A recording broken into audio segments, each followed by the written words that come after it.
ఆయనైతే విచారిస్తున్నారు. ఆయనతో పాటు ఉప్పుగుండూరుకు సంబంధించిన నల్లూరి రాజా, వినోదరాయనపాలెంకి సంబంధించిన సుబ్బారావు ప్లస్ ఒక 20 మందిని అదుపులోకి తీసుకొని ప్రశ్నిస్తున్నారు. అంటే క్లియర్గా 6 రోజులు అయిపోయినా కూడా ఇప్పటి వరకు పోలీసులు దీన్ని బ్రేక్ త్రూ చేయలేకపోతుండడానికి కారణం ఏంటంటే తెలుగుదేశం వాళ్ళే చంపారు కాబట్టి చంద్రబాబు కూడా సైలెంట్ అయిపోదాం, మెల్లగా మనకి ఇబ్బంది అవుతుంది, వైసీపీ వాళ్ళు దీన్ని ఉపయోగించుకుంటారు, మీరు తెలుగుదేశం వాళ్ళని చంపుకొని మా మీదకి పెడుతున్నారు అనుకుంటారు, రేపు వైసీపీ వాళ్ళు చంపినా కూడా తెలుగుదేశం వాళ్ళు చంపేశారని వాళ్ళు దుష్ప్రచారం చేయొచ్చు, కాబట్టి దీంట్లో తెలుగుదేశం వాళ్ళని అరెస్టులు చేసి మనం బయటకు వచ్చే కంటే కూడా కొంత మెల్లగా నీరు గార్చుదామన్న ఆలోచనలో చంద్రబాబు ఉన్నాడు అనేది అంటున్నారు. అది ఎంత నిజమనేది మనకి ఈ రోజు రేపట్లో తెలిసిపోతుంది. ఎందుకంటే 14 బృందాలను పెట్టామంటే మరి 14 బృందాలు ఇప్పటి వరకు పట్టుకోలేకపోవడం ఆశ్చర్యకరంగా ఉంది. ఎందుకంటే ఇవాళ ఉన్న టెక్నాలజీ సీసీటీవీలు కానీ, ఫోన్లు కానీ, ఇవన్నీ మన ఎఫ్ఎస్ఎల్ కానీ, ఫోరెన్సిక్ సైన్స్ ల్యాబ్ సంబంధించిన ఇది కానీ, ఇవన్నీ ఎఫిషియన్సీ మనకు బాగా పెరిగింది. అందుకని మర్డర్లు చేస్తే ఇమ్మీడియట్గా పట్టుకుంటున్నారు. కానీ ఈ కేసులో 6 రోజులు దాటిపోయినా ఎందుకు ఇంకా ప్రోగ్రెస్ లేదు అనేది ఇప్పుడు పెద్ద స్థాయిలో వినిపిస్తున్న ప్రశ్న. ఇదే సందర్భంలో గతంలో తోట చంద్రయ్య, గిరినాథ్ చౌదరి ఇద్దరిని చంపేస్తే కూడా ఆ కేసులో కూడా పురోగతి లేదని చెప్తున్నారు.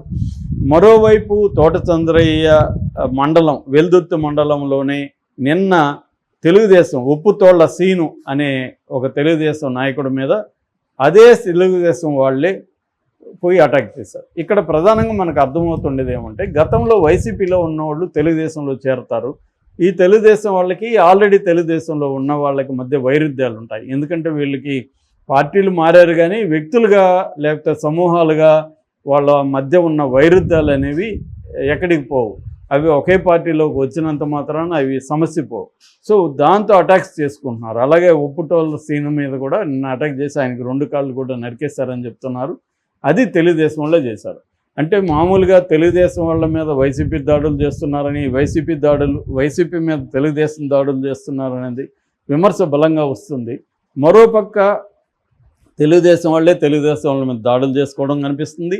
ఇటు జనసేన వాళ్ళ మీద తెలుగుదేశం వాళ్ళు దాడులు చేయడం కనిపిస్తుంది. ఈవెన్ పిఠాపురంలో నిన్న కూడా చూసాం మనం. పవన్ కళ్యాణ్ వెళ్ళినప్పుడు వర్మ చాలా సీరియస్గా ఎస్పీతో వాదనలకు దిగాడు. దానికి సంబంధించి పోస్ట్ కూడా పెట్టాడు వర్మ. ఎస్పీ ఇంకా కూడా వైసీపీ అధికారంలో ఉన్నట్టుగా భావిస్తున్నాడేమో, తెలుగుదేశం వాళ్ళు రానివ్వట్లేదు, తెలుగుదేశం జెండా వద్దంటున్నాడు ఎస్పీ అని పెట్టాడు. నిజానికి అలా పెట్టడమే విచిత్రం. ఎందుకంటే ఒక ఎస్పీ మీ కంట్రోల్లో ఉంటాడు, మీ కంట్రోల్లో ఉండి మీరు కంట్రోల్ చేయకుండా ఇంకా వైసీపీ మీద ఎందుకు పడి ఏడుస్తున్నారు అనేది వైసీపీ వాళ్ళు అంటున్నారు. అందులో న్యాయం కూడా ఉంది. ఎందుకంటే ఎస్పీ ఎవరు కంట్రోల్లో ఉంటారు అని ఫైనల్గా అనిత కంట్రోల్లో, హోమ్ మినిస్టర్ కంట్రోల్లో ఉంటారు. సో మరి అది హోమ్ మినిస్టర్ కంట్రోల్లో ఉన్న ఎస్పీ తెలుగుదేశం నాయకుడిని అడ్డగిస్తున్నాడంటే మరి దాన్ని ఎలా అర్థం చేసుకోవాలి? అంటే అక్కడ జనసేన బలంగా ఉంది కాబట్టి తెలుగుదేశం వాళ్ళని అడ్డగిస్తున్నాడు అనేది వాస్తవం. అది కప్పిపుచ్చుకోవడం కోసం అలా చేస్తున్నారు. అలాగా ఇప్పుడు ఏమైపోయిందంటే వితిన్ ద కూటమిలోనే దాడులు చేసుకొని చంపుకునే స్థాయిలో జరుగుతుంది. ఇది లా అండ్ ఆర్డర్ పెద్ద స్థాయిలో ఫెయిల్యూర్గా కనిపిస్తుంది. దీన్ని వైసీపీ నేచురల్గానే తమకు అనుకూలంగా వాడుకోవడానికి ట్రై చేస్తుంది. ఈ విషయంలో చంద్రబాబు సీరియస్గా తీసుకోవట్లేదు అన్నది తెలుగుదేశం నుంచి కూడా విమర్శ